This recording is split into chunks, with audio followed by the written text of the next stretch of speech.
I thought we'd just have a little chit chat today that about some things that I have been pondering, just because I don't know.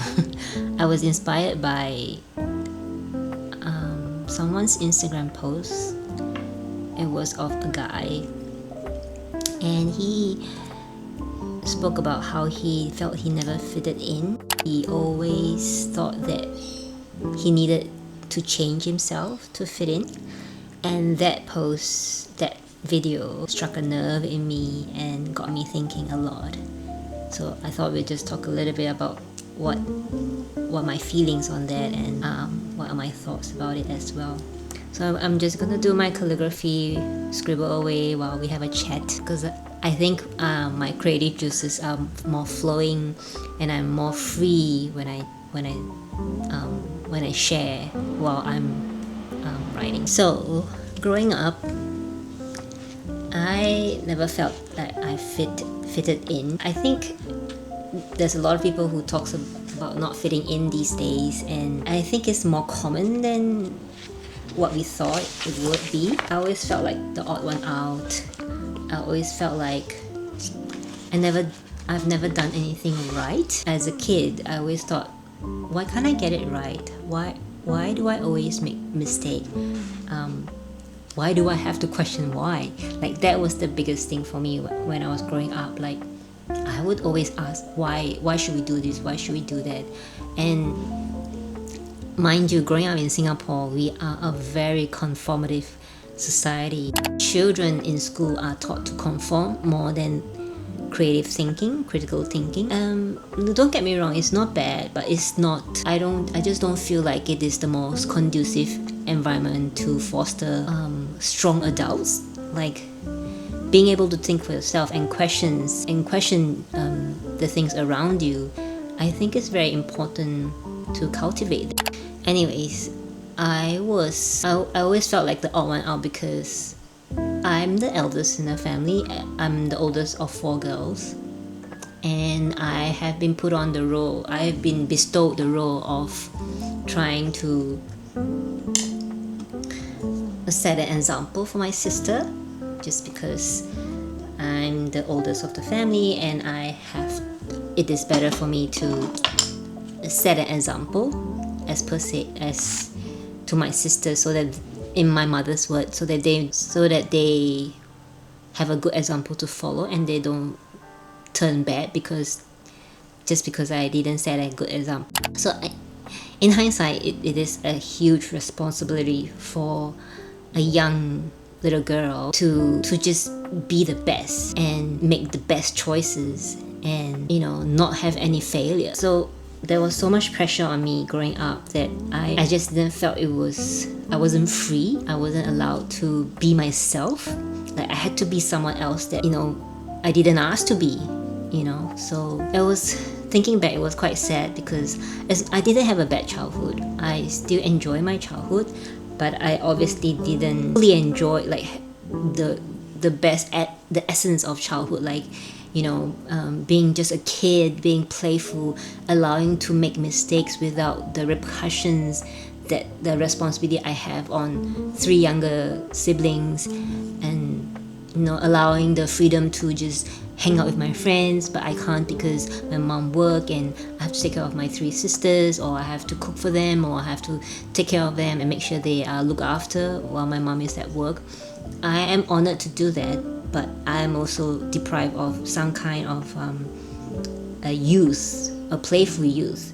So I think this is the reason why just because I have such huge responsibility, I felt like I needed to, I'm always a little bit more serious, I might have the resting bitch face, or I may look a little bit more serious, but I always feel that I have that happy-go-lucky character in me, and I was like, oh, doesn't matter, I now I know I can say that to myself and not feel bad. Of course, growing up, the 5-year-old me I wouldn't even think that was a choice. Like, I had to be the grown-up at 5-year-old, at 6-year-old or 7-year-old for my sister. I'm privileged to be their sister. The reality of my childhood, growing up. So like that's just my childhood. Like when I was in my teens, I obviously have a lot of peers and friends and girlfriends around. I also didn't feel like I fitted in. I want to do girly stuff. I mean, I'm not a tomboy or anything. I love my girly stuff, but I just didn't enjoy always doing girly stuff with my girlfriends. I would like to like go on a hike or maybe join the boys sometimes. Like I don't want to be segregated with just girls. It's like, and the one of the worst traits about having female like girlfriends is they love to gossip. And that is the thing that I never inherited. Like, my mom, she never taught us growing up to be a gossiper. And I would just want to fit in with the girls and just do what they do and gossip like the way they do and laugh about boys. And when actual fact I don't enjoy all this activity, but I did so because I wanted to fit in. And I don't have enough people in my circle to show me that actually I don't have to subscribe to their way of life just to fit in. Like it is just peer pressure at the end of the day, and I didn't know better. And I didn't have any other good examples of that sort to tell me that okay, you don't have. So it was not until after I was in my 20s and I got into college and I got into a scholarship with the Singapore Armed Forces, and that was sort of my first career or job. You say like in the Singapore, with that sponsorship I was sponsored college studies, and then I had to work with the Singapore Armed Forces for a number of years. And it was a first serious job, and I was in that job, obviously in the military. I was surrounded by boys, and obviously 99% of them are suitors, or or I wouldn't say they would like to form a friendship with a female in that environment. But I was lucky enough to meet my best friend. We are still best friend. He is my best friend of, I think it's like 25 years now. Like we still call each other every week, and we text and we stay in contact. And even if I go home, I would go home back to Singapore, I would spend time with him and his mother. We are so close. Like we are literally like siblings. He's literally like my eldest brother. He's the longest friendship I've had, and he's seen me through all my failed relationships in the past. So he knows every one of my exes. And yeah, it was like if I bring any of my boyfriends home, they will have to see him, like not to get his approval because he has no say, but he's an integral part of my life. So and when I was thinking back of that, I realized that how I aligned with male energy better. Like I feel like I don't have to pretend, and I'm more like carefree, and like I don't have to curate my speech or change myself just to fit in with the girls. Like with my best friend, he is just so low maintenance, that's the word.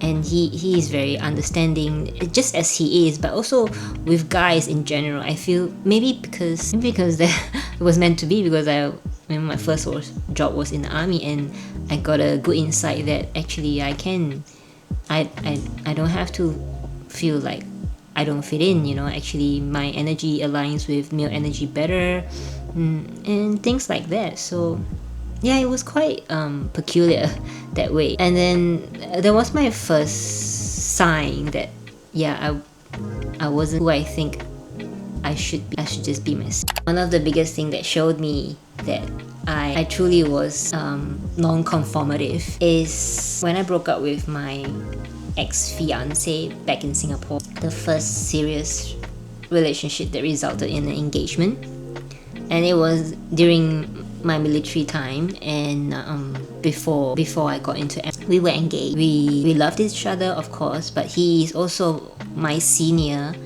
in he was also my senior in the platoon that I was in. So he's sort of my boss or supervisor, if you could say that. We just call him OC, the officer in charge. So we were engaged, and in Singapore there is this house applying for house before marriage style of a relationship. So in Singapore, there's a culture where you have to apply for what we call a BTO, built to order.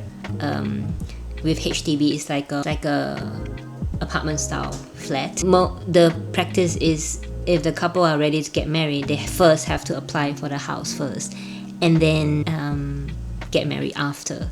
Just so that means your marriage is upon the eligibility of your application of the house, and if you don't, or if any one of the party doesn't, which is quite rare, then you probably have to rent or live with your parents or something.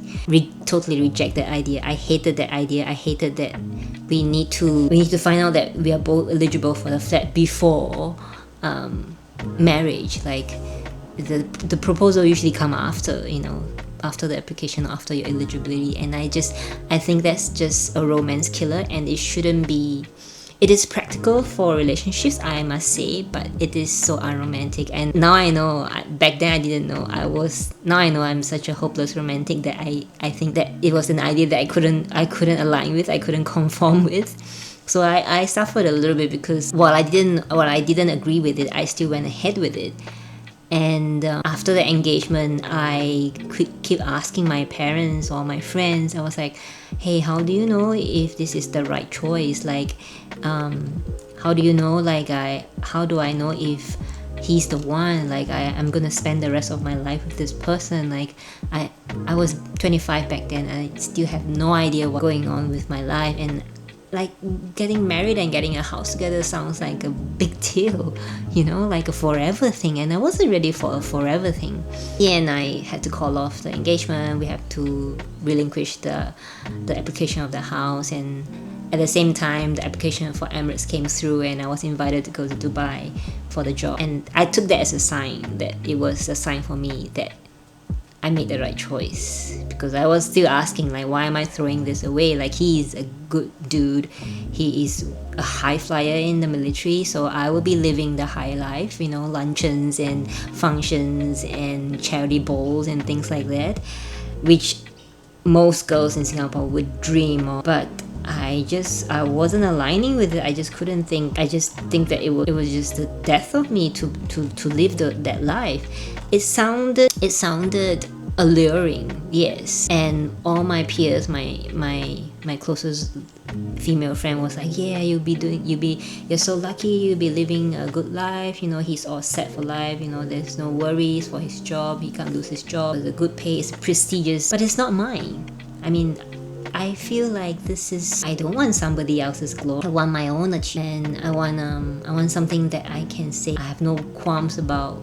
I want people to look at me as Sheeling, the person, not Sheeling, the supporter of someone else, like the spouse of someone else. I think I'm too headstrong for that supportive role, maybe. I don't know. But at that time point, I was 25. I just knew it would. I was like, if I have so much doubt about this, I think the answer is no. I didn't know it back then, but now in hindsight, I know better. So yeah, that was quite it. Yeah, I mean, I'm proud to be Singaporean, but I'm so happy that I made the choice to move back to Australia. I was so torn when I was during my recovery. I'm back home in Singapore, and I have my friends and my family there, people that I miss years and years so much, that now I can have the opportunity to stay there. But it didn't felt like home. Is that weird? Like, it didn't felt like there isn't this homely warmth feeling, like comfortable feeling that I can feel settled in. I didn't felt that. I just felt like I need to get out of there. And up until when I bought the tickets to come back to Brisbane, I was still thinking, have I made the right choice? But I wasn't too worried about it. I was just like, let's just go back to Brisbane. I have stuff here that I need to clear out anyway. I have stuff here I need to clear out anyway, so I'll probably treat that as. So I bought the tickets, and I was looking forward to the flight, and I came back. And the moment I landed into Brisbane, I just felt the familiarity. Like, I felt like, this is home. Yeah, I had that homey feeling that I was missing in Singapore all that time. And I was like, yeah, I think I made the right choice. And now 6 months in, I'm still here. I'm enjoying every moment, every second living here. I'm on the Gold Coast, the fringes of the Gold Coast. I'm not off Gold Coast, but it's good for me because I'm between Brisbane and Gold Coast, so I still have a lot of friends in Brisbane, and I can commute and see them easily, not being too far into Brisbane to Gold Coast, where so it's perfect for me, right? And I really like that. I like that in between, so I have choices during the weekend. And I love the lifestyle, the quality of life, the pace of life, definitely, because although I wasn't working in Singapore, I just living there for that moment felt so stressful. My friends were all working, my sisters were all working, and we barely have time. They all have to work, and kids have to go to school and things like that. I just felt like I was again the odd one out. I mean, I was there recuperating, yeah, but I just didn't felt like I think I missed that boat. And yeah, it wasn't something that I look forward to, I think I can handle going back to Singapore for a couple of weeks for holiday to see my family, but after a while I'm just dying to come back to Brisbane and to good environment, to clean air, to good food, also great company, and to beautiful locations of hikes and walks and treks and beaches. Definitely, like I love the Gold Coast beaches. So it's something that I really missed in Singapore, like the beautiful pristine nature. It's too concrete jungle for me, and a lot of time people like to spend their time in the malls, and I hate going to the malls. It is not to just buy one thing and come back, and otherwise I don't want to spend my time strolling and window shopping. It's just not me anymore. Yeah, so my way of life, my values have changed, my belief has changed, so definitely living in Australia does align with more fully than being back home in Singapore. So if you ever felt like you don't fit in, you know that you don't have to. It is not, you don't owe anyone an explanation for the choices you make in life. You live your life the way you want to be. You don't have to. It is valid to ask questions. It is valid to have doubts. It is valid to make mistakes. You don't always have to make the right choices.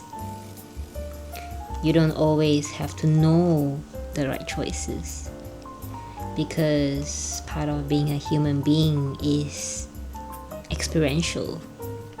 It's not performative. It is not transactional, and it is definitely not for others. You're living your life for you, and as long as you're happy,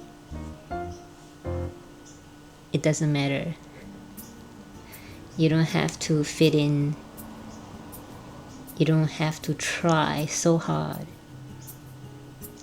All you have to do is just to go with the flow.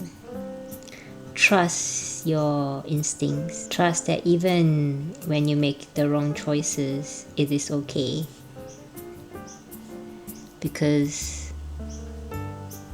nothing is so detrimental. It will all work out. Definitely, trust me, at the end. It's all about